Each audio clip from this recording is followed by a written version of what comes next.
Hi, I'm John MacArthur, Senior Fellow and Director of the Center for Sustainable Development at Brookings. And I'm Zia Khan, Senior Vice President for Innovation at the Rockefeller Foundation. This is 17 Rooms, a podcast about actions, insights, and community for the Sustainable Development Goals and the people driving them. Zia, today we are taking on a big, complex, hairy beast of a problem, inequality. And inequality is tricky in the context of the Sustainable Development Goals because it's something we all know, or so many people would agree, needs to be addressed, needs to be reduced, and that it is getting worse. At the same time, inequality is a big, complex issue with a lot of interpretations, a lot of definitions, and there's no technical answer or political answer to what's exactly the right amount of equality and inequality in so many dimensions of the human experience. So it actually makes for a tough problem, especially in an era like today where the world is feeling so many tensions and debates around inequality as a massive, massive issue. And John, I think the recent years of COVID have exposed inequality in so many new ways. And it's put it on the agenda of people who haven't been thinking about it so much. So now we have a broader community of people, including probably most of our listeners, who really would rank and think about inequality as something that we need to tackle. But as you pointed out, it's hard to tackle and it's easy to jump to one-off solutions. So how do we balance this tension between a really complex problem, but trying to get started somewhere? And that's where I think this room took an interesting approach, one that we call the campfire, where you pull together really diverse perspectives and just invest the time to talk about the problems, see where there's common ground, look at the different angles. And they landed in a very interesting place around, first of all, focusing on vaccine equity as the near-term pressing problem that we have to address, but can also be a step towards broader inequality challenges.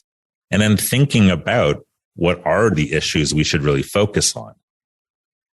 And I think it's interesting how they frame the vaccine equity challenge globally as a great reveal of the underlying tensions that got us to this place that the world needs to vaccinate itself globally in order to be successful in any part of the world locally.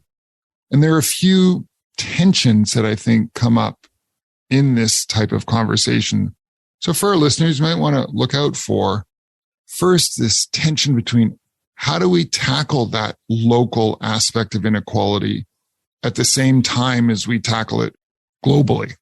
Where's the balance of power? Where's the balance of action and fulcrum for change? A second is, what's the tension between self-interest of people wanting to protect themselves, either in their jobs or in their family's health, versus shared interest, where we really only succeed if each of us succeeds together. And then a third tension is one between governments needing to tackle the urgency of the situation, but also the need to rebuild a better structural answer in the longer term. And the urgent so often crowds out the important. So in today's episode, we're joined by a couple of pretty amazing people to talk about this, Martin Abregu and Elizabeth Sideropoulos, to discuss ways that COVID-19 vaccine equity could be improved around the world. And also, how do we understand how we even got here? Martin is the Vice President for International Programs at the Ford Foundation. He's a human rights lawyer by training, and he seeks to respond to the global drivers of inequality by bringing new voices and perspectives into the international arena. Full disclosure to our listeners, the Ford Foundation is also a financial supporter of Brookings. Everyone's opinion expressed today is their own.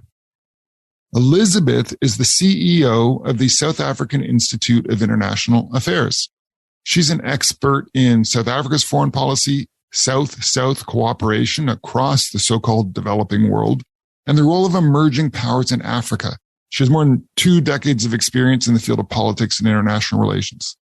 Martin and Elizabeth co-moderate Room 10, a working group for SDG, Sustainable Development Goal number 10, on reduced inequalities in this year's 17 Rooms process.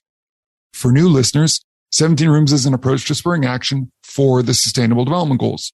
It convenes 17 working groups, one per SDG, and asks them to focus on an area within an SDG that's ripe for action, and then to define some concrete next steps that can be achieved in 12 to 18 months to make progress. Zia, this group has a tall order in figuring out how to boil down not just a new consensus on the problem, but how to really move it forward for action. That's exactly right, John. And we're really lucky to be able to chat with Martin and Elizabeth because they look at this problem with new insights, new lenses, not in a way just to add complications, but to open up windows for action. Martin and Elizabeth are co-moderators of Room 10, the working group for SDG 10 on reduced inequalities. This is their story. Elizabeth, welcome to 17 Rooms. John, good to be with you. And Martin, such a pleasure to have you here too. Thank you, John. Great being here. Thank you both so much for joining us in what will be a very timely conversation.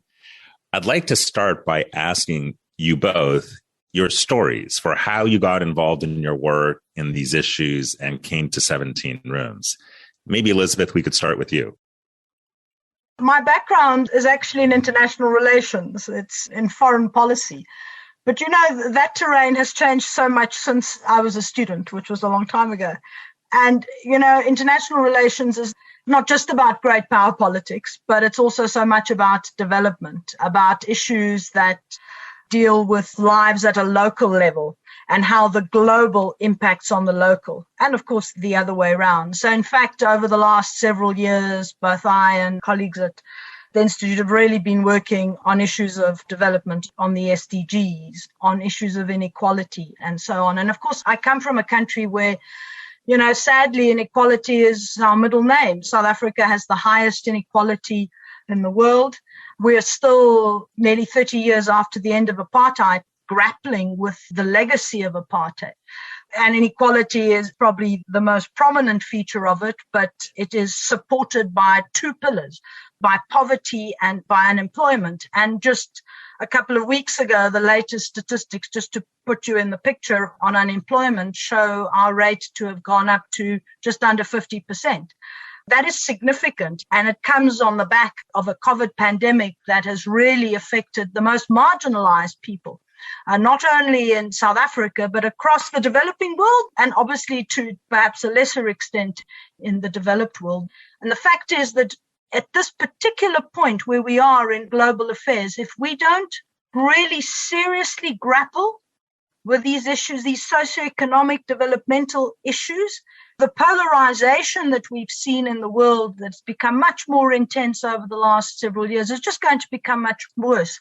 And all of the great ideas about getting to 2030 and the Sustainable Development Goals and the Paris Agreement are basically for nothing in a context where polarization has become so fraught and the social contract is completely broken.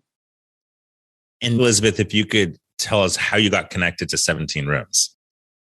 So I've been doing some work with Brookings colleagues over the last few years around SDGs and related issues. This is my first time in this project and this concept. I think it's a really great concept. And it's been an amazing experience engaging with people from very different walks of life on a topic that, while we're coming from different backgrounds, we all feel really passionately about. So that's how I came to be here today. Fantastic. Thank you. And Martin, how about yourself? My background is human rights. I was trained as a human rights lawyer, and that's where I focused my early years in my career, etc.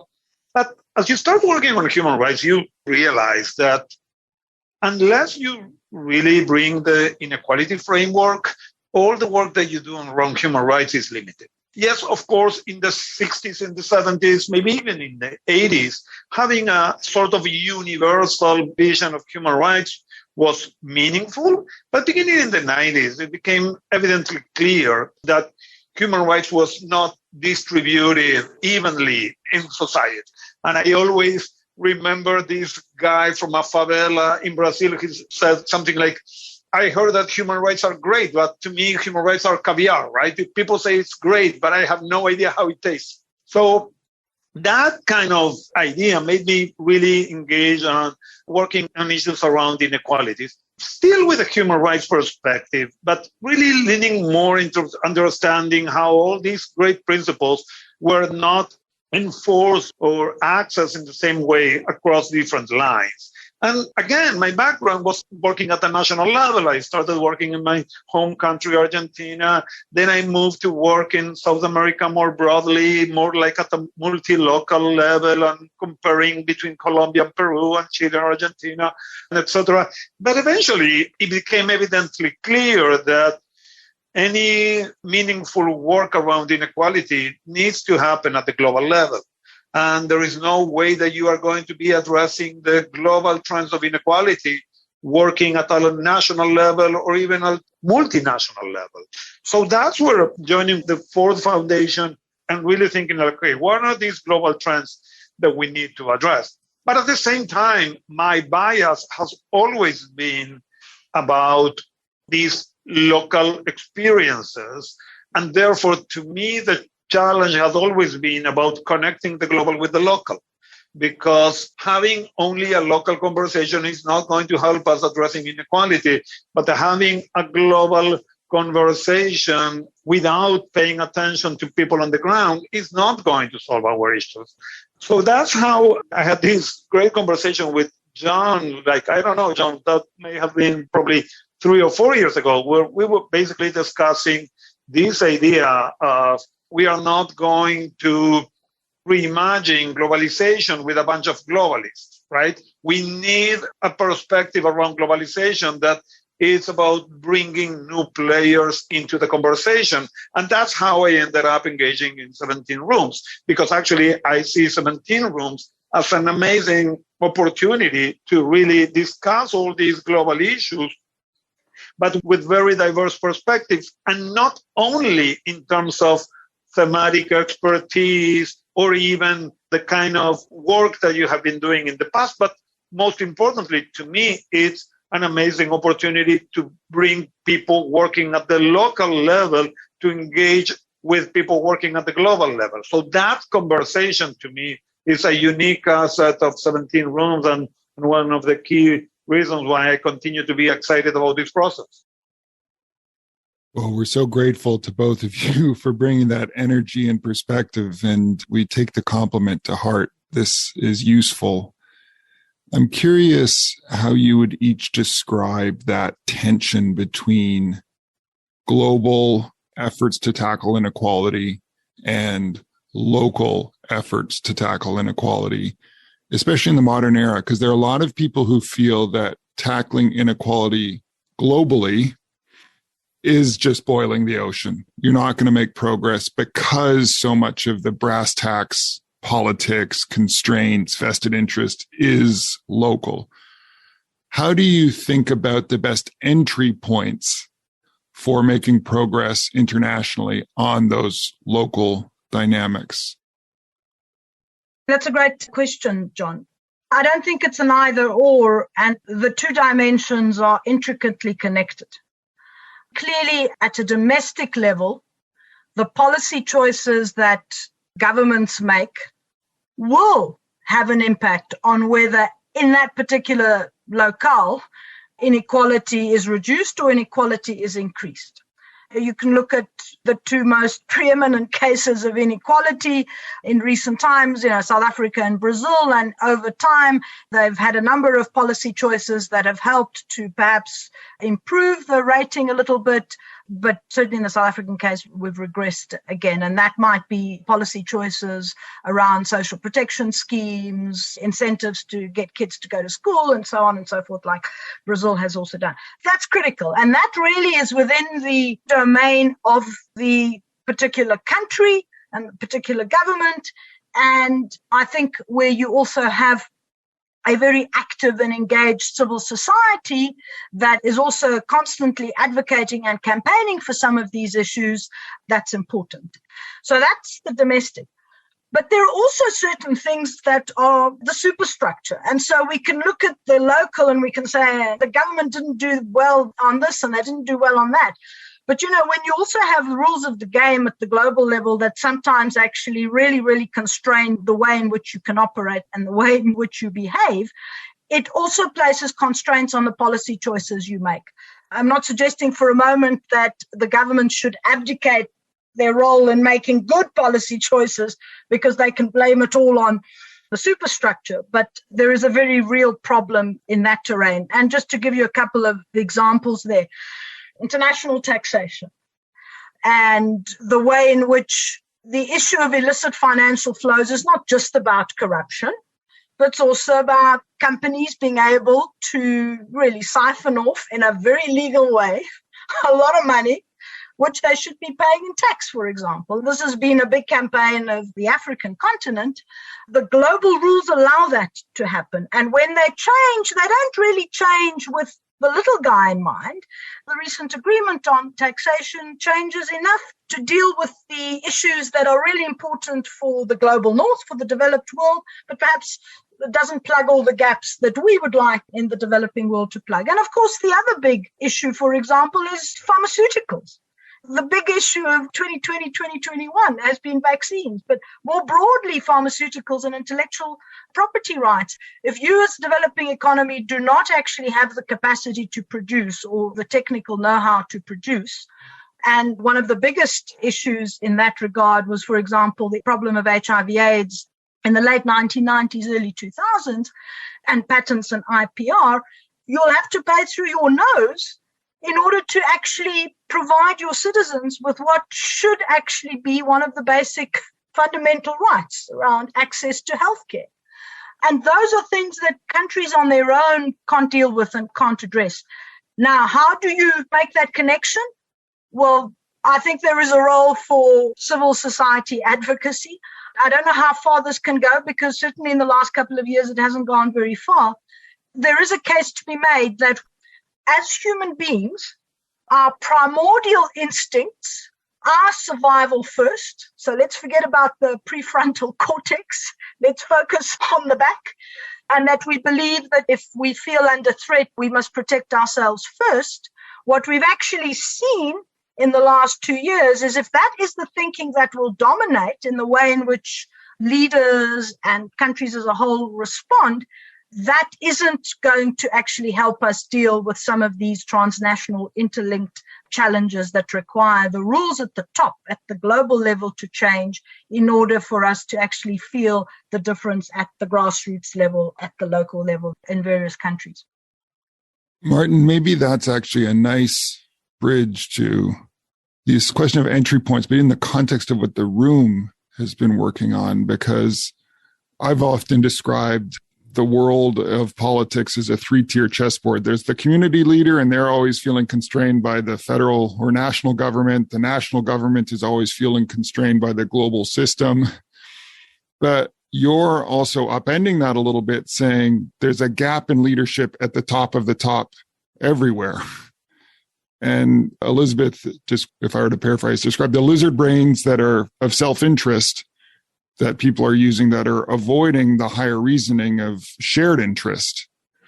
How do we break that?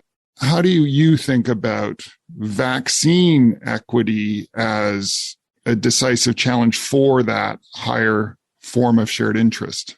What are the entry points to make a difference? So, first of all, when we think about vaccines and vaccine inequity, we definitely need to think about it as a proxy, right? It's not the issue in the sense that if we solve the problem of vaccine, we are going to solve every other problem.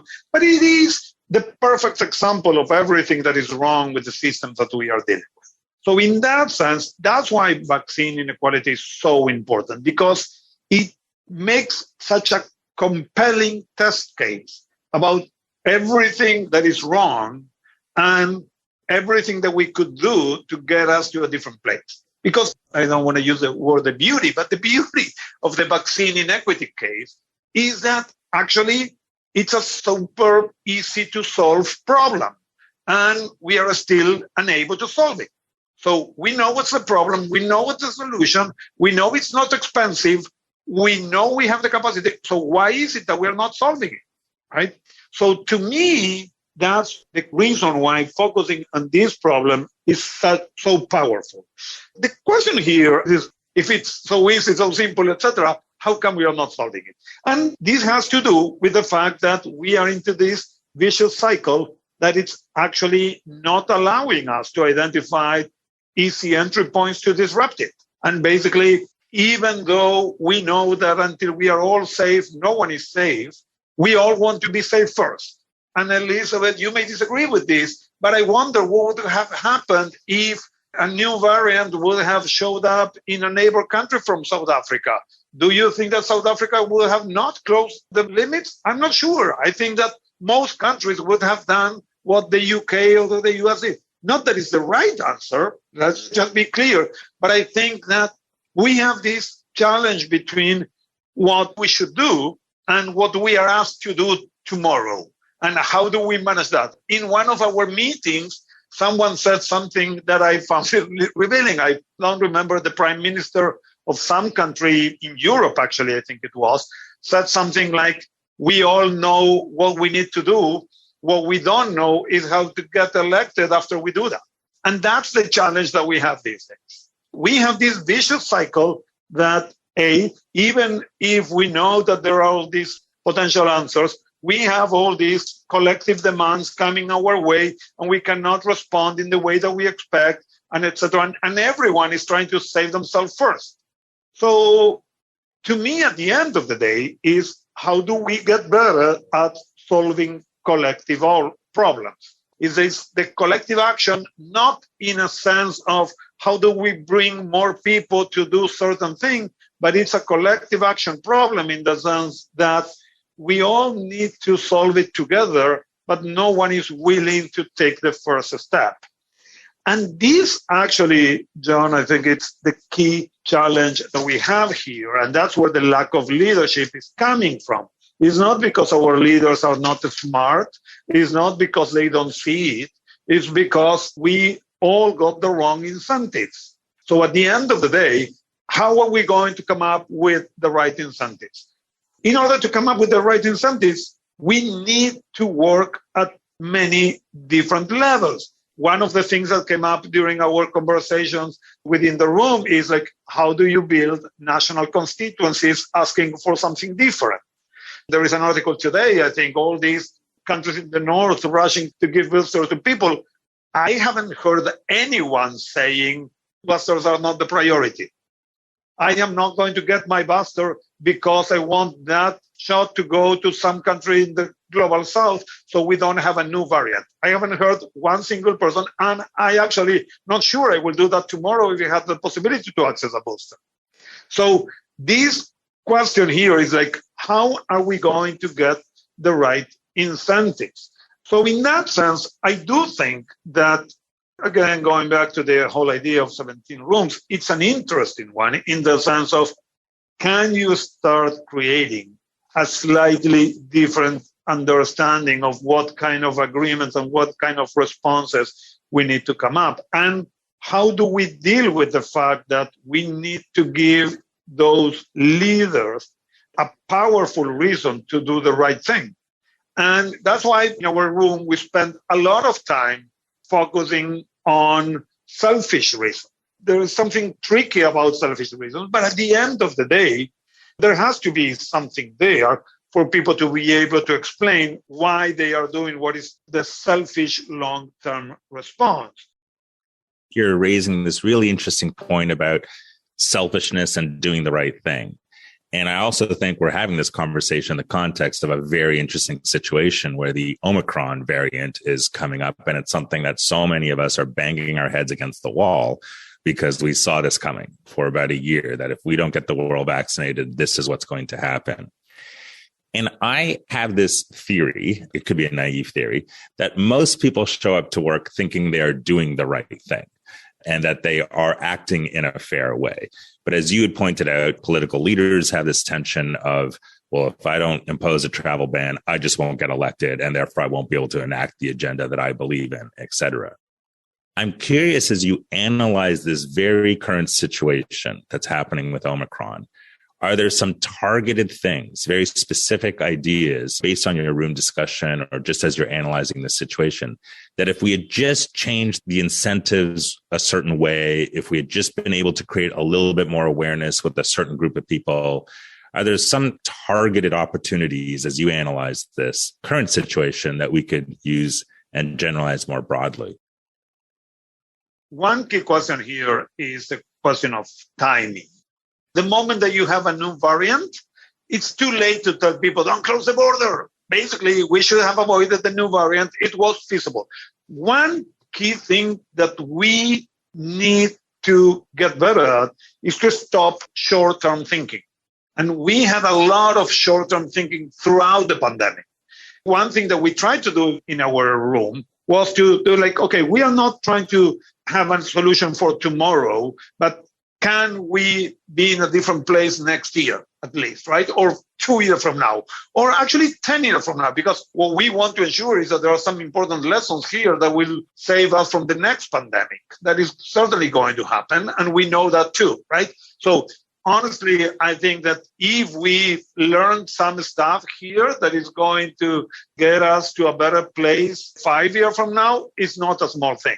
So in that sense, I think that the whole question of preparedness, prevention, mid-long-term thinking, that's one key thing that we need to be paying attention. And not all of us need to be thinking about how do we need to respond to this tomorrow. That's one thing I want to stress.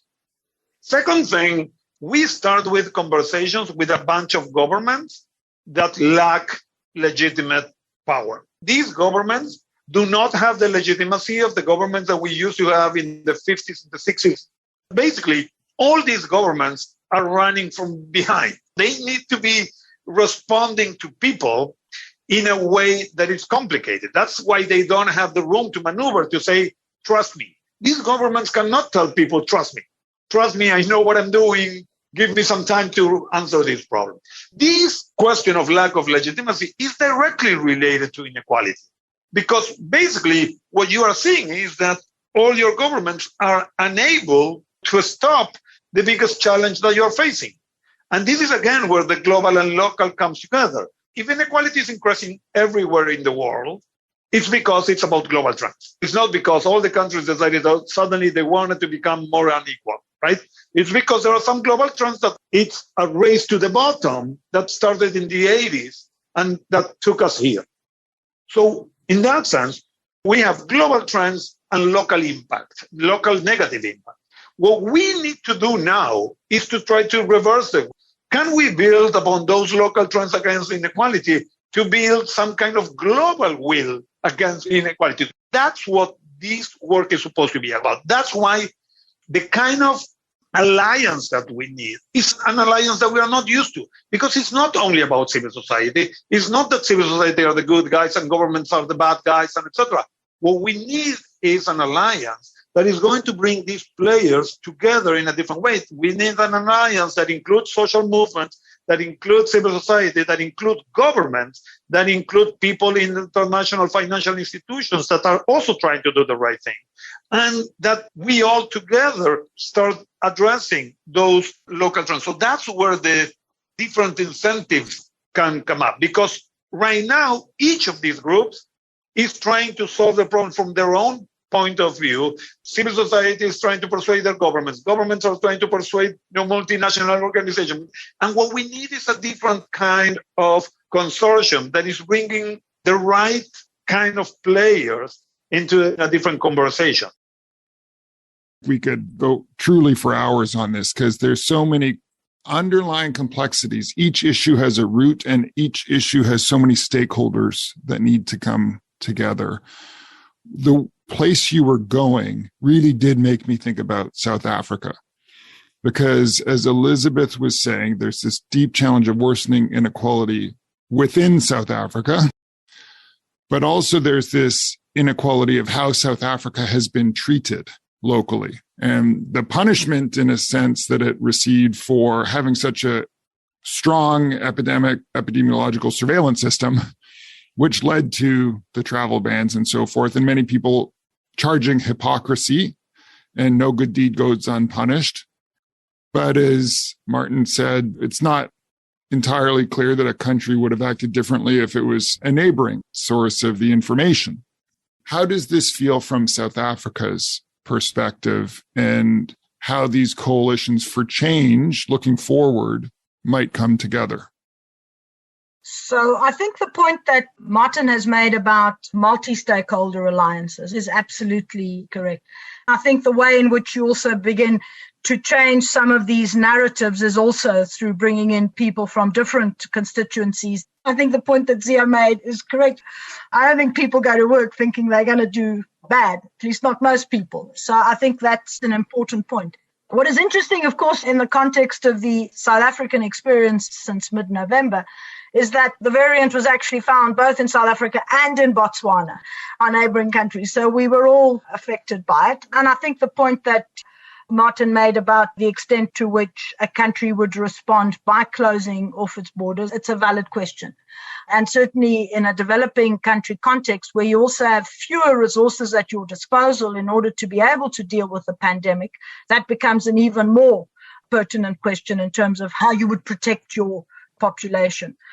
The fact is that you can argue that travel bans don't really work. And in the second instance, as you said, here was a country that was trying to be a good global citizen to help the broader fight against the pandemic. But the question is, did we have to get to where we are now? Did we have to get to, as I say, halfway through the Greek alphabet?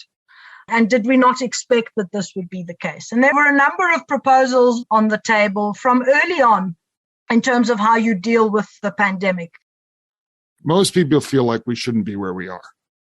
And I'm curious how we think about the forward lessons from those proposals. As you describe these proposals, like what does it mean for the next step of what could be done, say, in 2022? One of the issues that should still be on the agenda and needs to be accelerated is being able to build up manufacturing capacity, even if we don't tackle the issue of intellectual property rights at this point and vaccines, I think is important. And that is really something that speaks to the heart, not just of this pandemic, but of the pandemics to come. That happened to be the coronavirus that spread so widely, but we've had SARS before that. We've had Ebola, again, much more limited in geographical spread, but still absolutely critical. So that's one issue. The other issue, I think, does relate to the kinds of incentives that Martin was talking about that might incentivize people, and particularly here, if you're talking about some of the big multinationals, because actually one of the issues here is not just the government, it's also about how the private sector and certain parts of the private sector respond, is how do you create incentives that in cases of pandemics, we're not saying in all cases, but certainly in cases of pandemics, there is a collective effort. It's not that I'm there to realize greater gains for my shareholders, but actually that there is a responsibility there. There is the ESG dimension that we talk about so often and that has moved much more to the fore, I think, in the last couple of years. I've been thinking about South Africa's transition to democracy and how that happened, because the former deputy president, F.W. de Klerk, passed away a couple of weeks ago. And people have been thinking about how we made that jump. If you had asked many people in 1989 or 1990, would we be sitting with President Nelson Mandela on the 10th of May 1994, most people would have said no.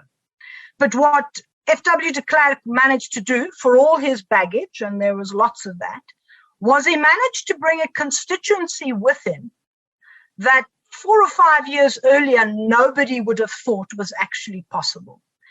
And I suppose that's the kind of thing we're looking for at the global level in terms of this collective action. And it's not just one person. It can't just be one person. But leadership is critical. So that point about, will it help me? It won't help me to get re-elected.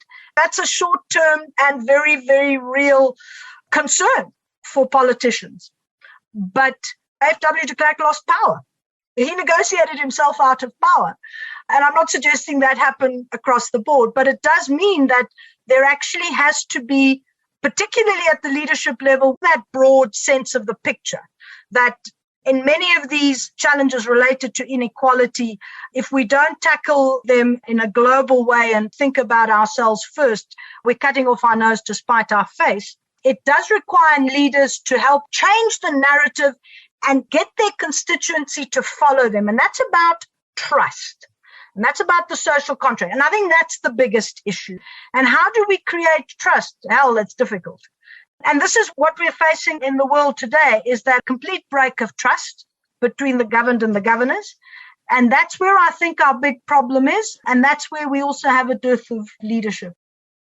Elizabeth, I have a question building on that, which is when I think about climate disasters, sometimes there's a way to think about a response that just addresses the immediate damage. And sometimes there's a way to think about a response that helps prevent disasters in the future. And I'm curious, as you look at the current crisis that we're looking at within the crisis of the pandemic, I'm referring to the specific Omicron variant issue. Do you have some thoughts around what could be a response now that would help solve the near-term equity challenge, but also help build the kind of trust that you're describing to help pave the way for longer-term equity in the future? Is there something from the room discussion or things that you're seeing right now? The near-term response is one that relates to being able to really ramp up vaccine rollout. In the developing world, I'm not talking about South Africa only, but in the developing world. That for me is critical, because otherwise in the next few months, we will be sitting with the Omega variant. And I think that's the issue. So for me, that is paramount, but I can't see that happening. And what is tragic is the fact that, as I said, it's not that we now have a shortage of supply, but that supply is either not getting to where it needs to get, or in some instances, it's allowed to expire. Its shelf life has expired and people haven't used it and it's gone.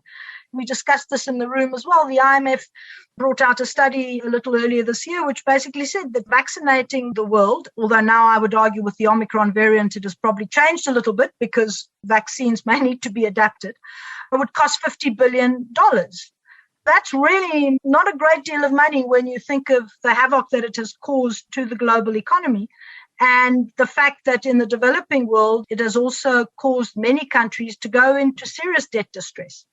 So, and that brings me to the next issue, is not just about vaccine rollout, but I think also at the same time about financing questions. And being a little bolder with the initiatives that have been made around debt.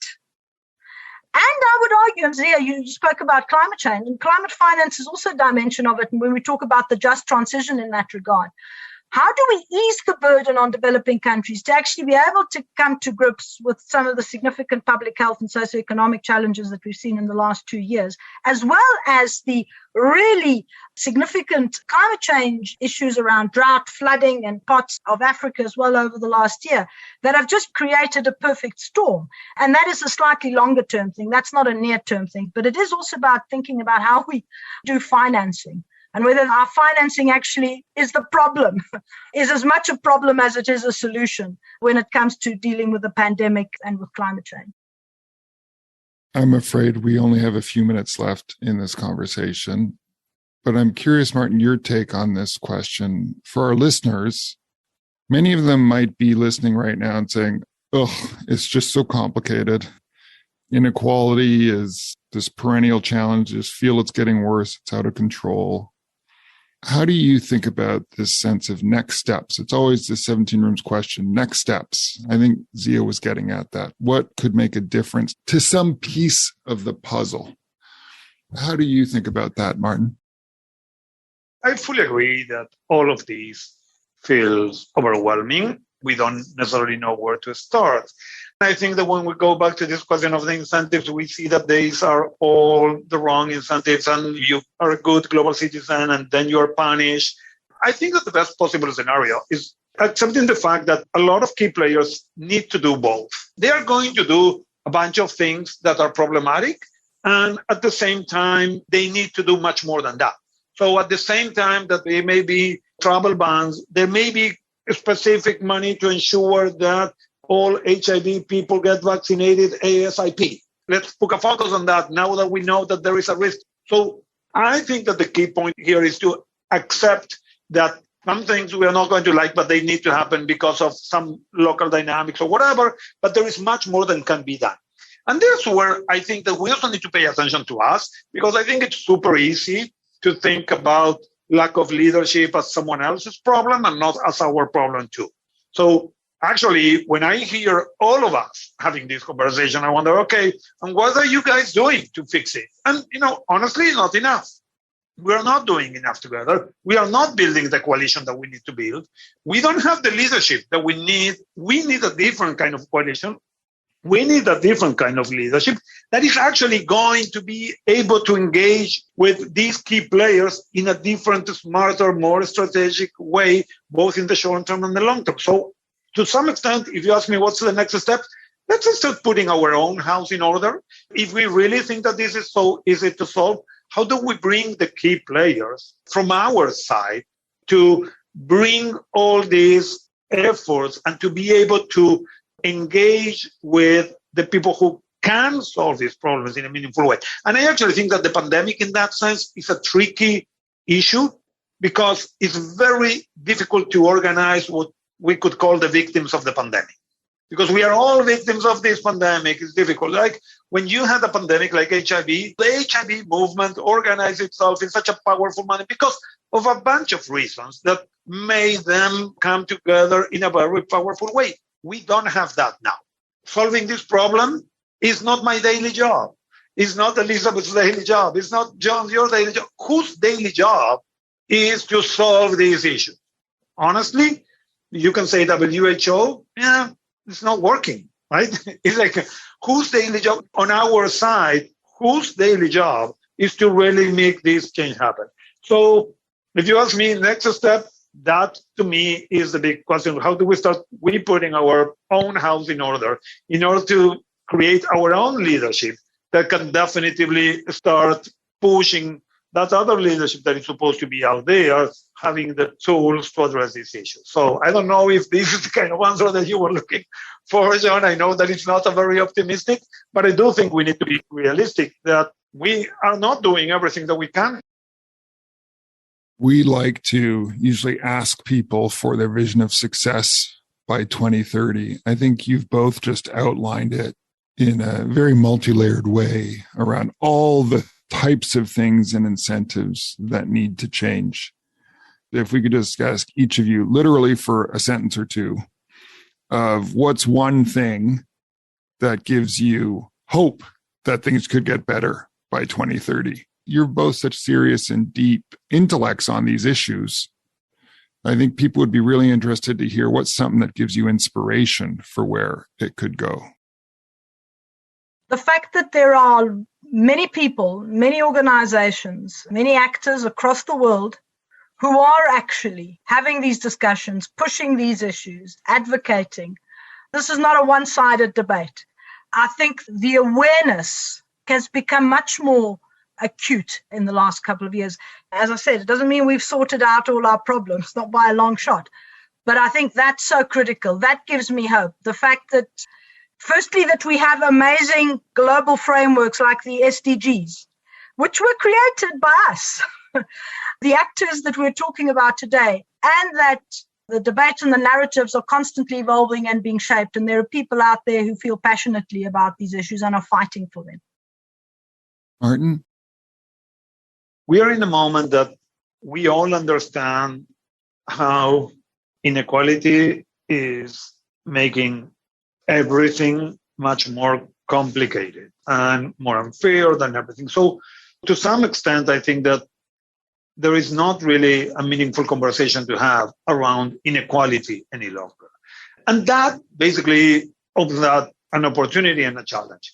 If we basically accept the fact that inequality is wrong, but we cannot solve it, then it's going to take a long time to get us out of here. On the other hand, if this is the opportunity that we need to start really thinking that unless we address inequality, we are going to be facing many more challenges similar to this, then there is an opportunity. So to me, the key question is can we really come up with a consensus that unless we start building systems that address inequality instead of reinforcing them, there is no one future. There are going to be different futures there for different players going in different directions, and that is going to be extremely disturbing.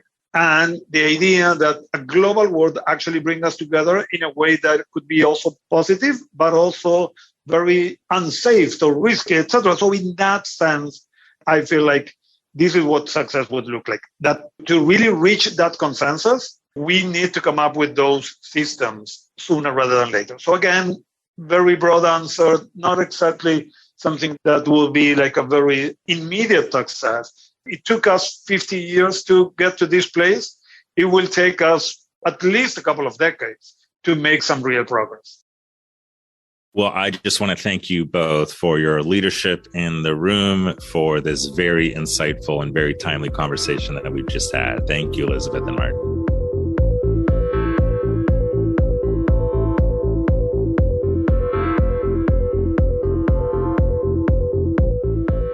John, that was a fascinating discussion. So many interesting perspectives. I couldn't help but keep coming back in my mind to this underlying issue of trust that both Martin and Elizabeth touched on, in particularly with how we tackle this issue of people optimizing for their self-interest, even if they know if everyone cooperates, they can get to a much better place for themselves and everyone else. It's almost like a prisoner's dilemma kind of situation. And how the idea of taking small steps to build that trust, to solve a challenge with people where they can get to that better common good by proving they trust each other in a smaller scale and then slowly expanding that to a bigger challenge and then a bigger challenge is an interesting pathway that they're proposing. Yeah, I think I had two competing sets of thoughts as we were in this conversation, Zia. One was this could be called a whole conversation on inequality without easy answers, because it is complicated. It is tough to think through everything. And it is hard to keep all the perspectives in mind that one needs to keep in mind in order to make progress. But the flip side is exactly as you say. Even the hardest problems can have surprising new voices that help drive change, that might be the unexpected allies that use their influence in all sorts of new ways. And sometimes it really does come down to who can deliver a new sense of trust and who can show that a system can work and deliver on its promise, because that is so foundational. So that's something that actually can be taken forward at any scale. People in their community can think about how to build trust so people can count on their system a little bit more. But crucially, also the most influential and powerful global leaders can think about how to build trust to make systems work so that people feel like things are going to get done to support their needs. Well, it's a big, big topic, and it's one that we're so grateful that our Room 10 colleagues contributed so much on this year. To learn more, find this episode at brookings.edu/17 Rooms podcast. Coming up next, Room 4 with Elizabeth King and Urvashi Sani on the development of a global coalition for learning teams. We'll see you soon.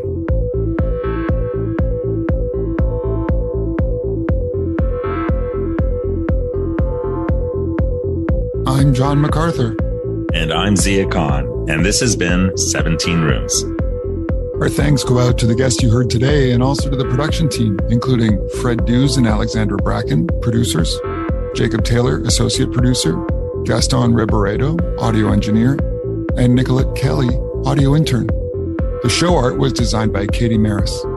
Additional support comes from Shujana Kanal, Ian McAllister, Soren Messner-Zeidel, Andrea Risotto, Marie Wilkin, Chris McKenna, Esther Rosen, David Bacek, and Caio Pereira at the Brookings Institution, and Natalia Dos Santos, Sarah Geisenheimer, Hunter Goldman, and Miranda Waters at the Rockefeller Foundation. The 17 Rooms Initiative is co-chaired by Zia Khan of the Rockefeller Foundation and me, John MacArthur of the Center for Sustainable Development at Brookings. Rockefeller Foundation generously provides support for the 17 Rooms Initiative. Ford Foundation also provides funding support to Brookings. All views expressed during this episode were solely those of the speakers.